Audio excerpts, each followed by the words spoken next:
Man, that boy bad. That boy bad. We got the Superman cake. That boy bad. Not in my neighborhood. That boy bad. Let's roll the video, don't hold it up. That boy.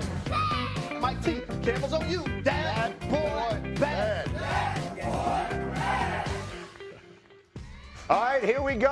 It is the phrase and the move that has swept the nation, Harry. Welcome, Jeff Saturday, Let's go. baby. Let's go. Here we go. Hey, that boy bad Super Bowl edition. The first person on the list, we have quarterback for the Patriots, Drake Maye. Let's it's go. It's not all about his arm. It's about his legs. 6-yard touchdown in the AFC Championship game. Watch it from the back end. Oh, quarterback draw. Look at Ramondre Stevenson. Great job blocking for his quarterback. Yes, sir. Great job, Drake Maye. This is 3rd and 9. He scored a touchdown.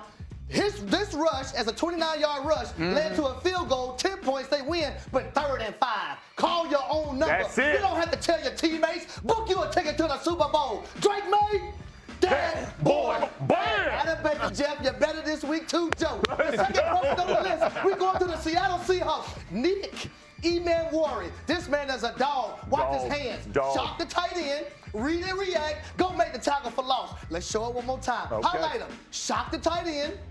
Read and react. Go make the tackle for loss. This young man not only does it in the run game, he can do it in the pass game. Yes, he can. He's a rookie, and I think he's the best player on their football team. Yes, he Look is. at this man right here in the pass game versus Devontae Adams.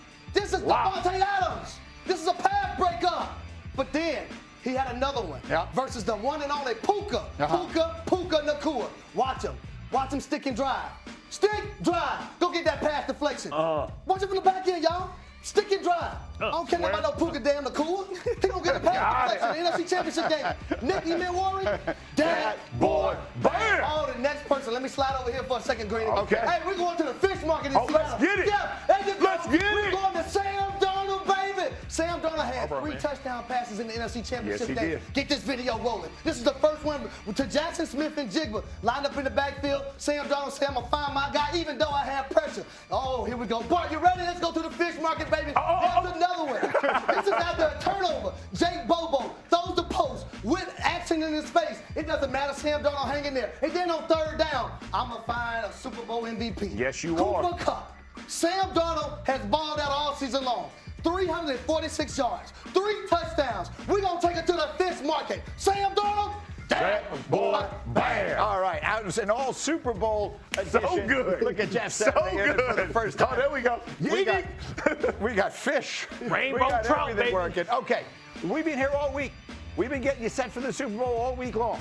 And there's only one piece of business that remains. The question is who you got in Super Bowl 60. The Seahawks are a 4.5-point favorite going into this game. Let's make our picks. Jeff Saturday, who do you like and why?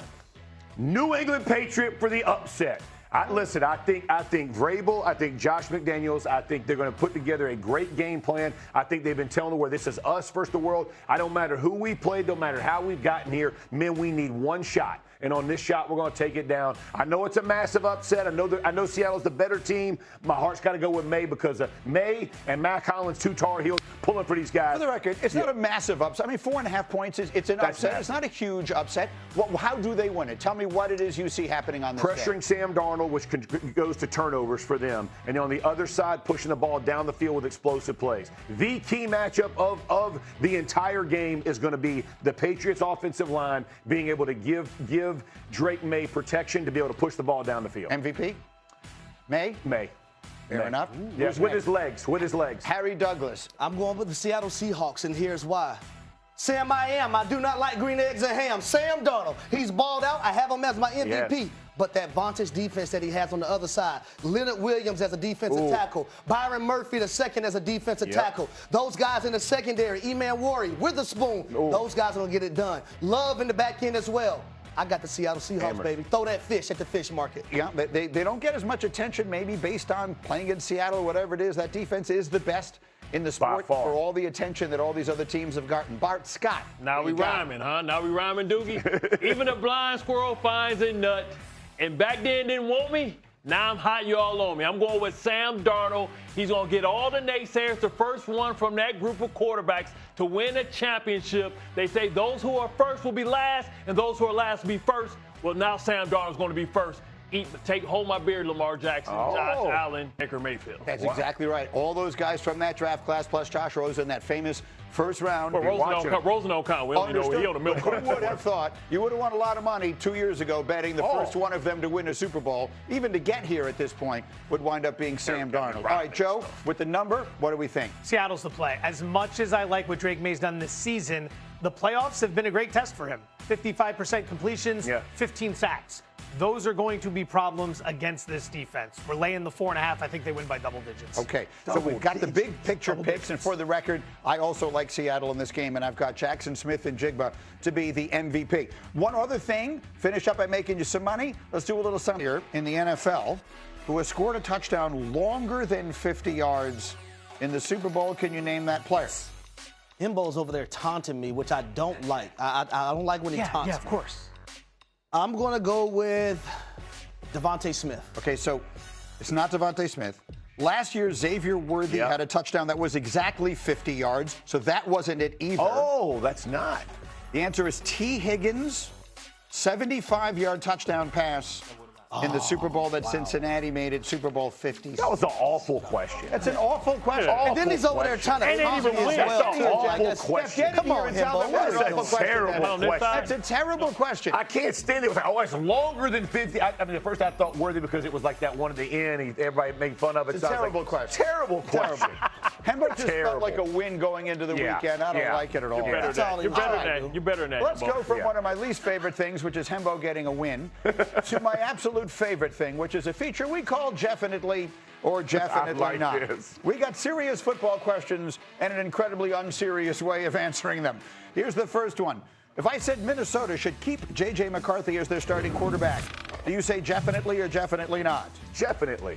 Listen, he didn't play a ton last year. They're going to bring in somebody to back him up in case he has a poor performance. But they got rid of everybody who would have helped them. They're all on different rosters. So I think you stick with your draft pick. You prove that you believe in him until he can't do the job, and then you would replace him. But you can't go back and forth, bring somebody in who's going to be a starter over a guy who struggled like last year. The whole place will turn on him. So I think he has to go into the season as your starter. Bart, you look very skeptical. I mean, they had two opportunities to make sure that they had a Super Bowl run. They could have kept Daniel Jones as well.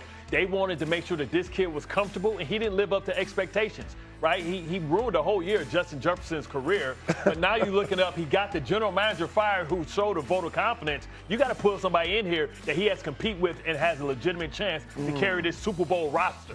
I don't know who that person is, but do they need to bring in someone else who could get, I mean, Carson Wentz was there, and he gets hurt.